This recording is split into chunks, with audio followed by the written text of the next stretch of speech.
आज हम बात करेंगे भारत के एक ऐसे शख्स की जिन्हें मिसाइल मैन भी कहा जाता है और जनता का राष्ट्रपति भी।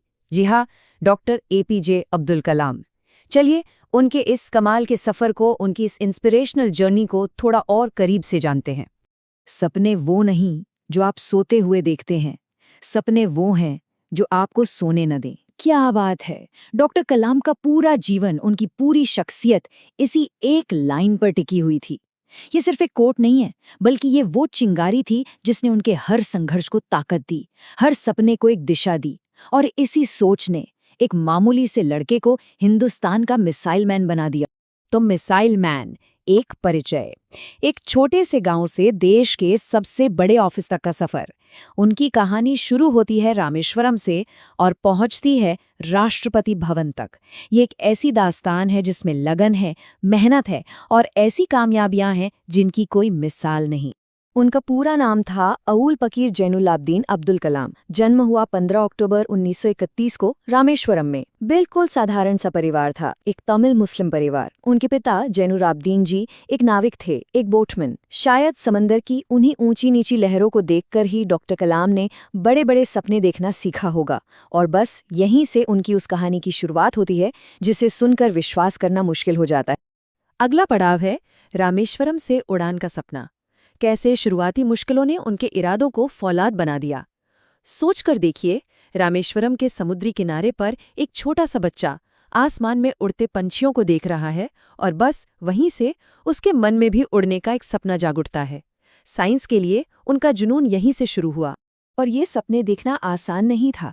परिवार की आमदनी बहुत कम थी, तो उसको सपोर्ट करने के लिए छोटे से कलाम सुबह 4 बजे, जी हाँ 4 बजे उठकर पहले अपनी पढ़ाई करते और फिर निकल जाते थे अखबार बांटने। ये सिर्फ पैसों के लिए एक काम नहीं था, ये मेहनत और जिम्मेदारी का वो पहला सबक था जो उन्होंने बचपन में सीखा और जिंदगी भर निभाया। तो ज्ञान की जो भूख थी तो उन्हें आगे बढ़ाती रही। देखिए, 1950 में उन्होंने मैट्रिकुलेशन पूरा किया, फिर 1954 में फिजिक्स में ग्रेजुएट हुए। लेकिन मन में तो आसमान छूने का सपना था ना, इसीलिए उन्होंने रुख किया मद्रास इंस्टीट्यूट ऑफ टेक्नोलॉजी का, यानी MIT, और 1960 में वहां से एरोनॉटिकल इंजीनियरिंग की डिग्री हासिल की, एक एक कदम अपने सपने की तरफ। लेकिन ये सब पढ़ाई, ये इंजीनियरिंग, इन सब के पीछे एक ही मकसद था, एक ही मंजिल थी। उनका सबसे बड़ा सपना था इंडियन एयरफोर्स में एक फाइटर पायलट बनना। बस यही वो चीज़ थी जिसके लिए उन्होंने इतनी मेहनत की थी। पर कहते हैं ना, किस्मत को शायद कुछ और ही मंजूर था। एग्जाम दिया और रिजल्ट आया, उन्हें मिला 9th रैंक और पोजीशंस थी सिर्फ 8। सोचिए, एक रैंक से वो अपनी जिंदगी भर के सपने से चूक गए। ये एक ऐसी हार थी जो किसी को भी अंदर से तोड़ सकती थी। लेकिन डॉक्टर कलाम के लिए ये उनकी जिंदगी का सबसे बड़ा टर्निंग पॉइंट साबित हुआ। तो अब उनकी कहानी एक नया मोड़ लेती है। भारत के अंतरिक्ष रक्षक, एक पर्सनल फेलियर से नेशनल ट्रायम्फ तक का सफर। फाइटर पायलट बनने का सपना तो टूट गया, लेकिन किस्मत ने उनके लिए एक बहुत बड़ा दरवाजा खोल दिया था। यहां से शुरुआत हुई भारत के एक महान साइंटिस्ट के सफर की। इसरो ज्वाइन करने के बाद प्रोजेक्ट डायरेक्टर के रूप में उन्हें एक बहुत बड़ी जिम्मेदारी मिली।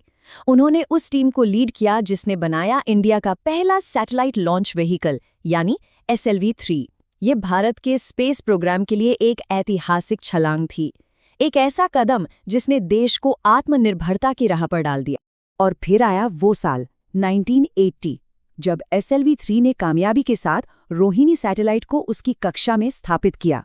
और सिर्फ इस एक कामयाबी ने हिंदुस्तान को दुनिया के उस एक्सक्लूसिव स्पेस क्लब में शामिल कर दिया जिसमें तब तक सिर्फ 6 देश थे। एक बहुत बड़ी उपलब्धि थी ये।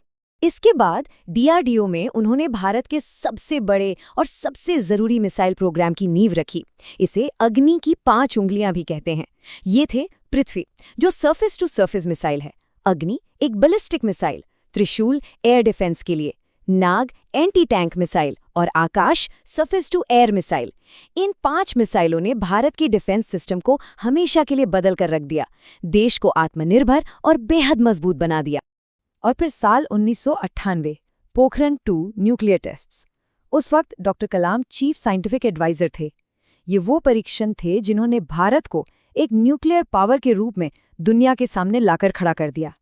और यही वो उपलब्धि थी जिसने उन्हें हमेशा के लिए भारत का मिसाइल मैन बना दिया। साइंस की दुनिया के शीर्ष से अब उनका सफर देश के सबसे बड़े पद की तरफ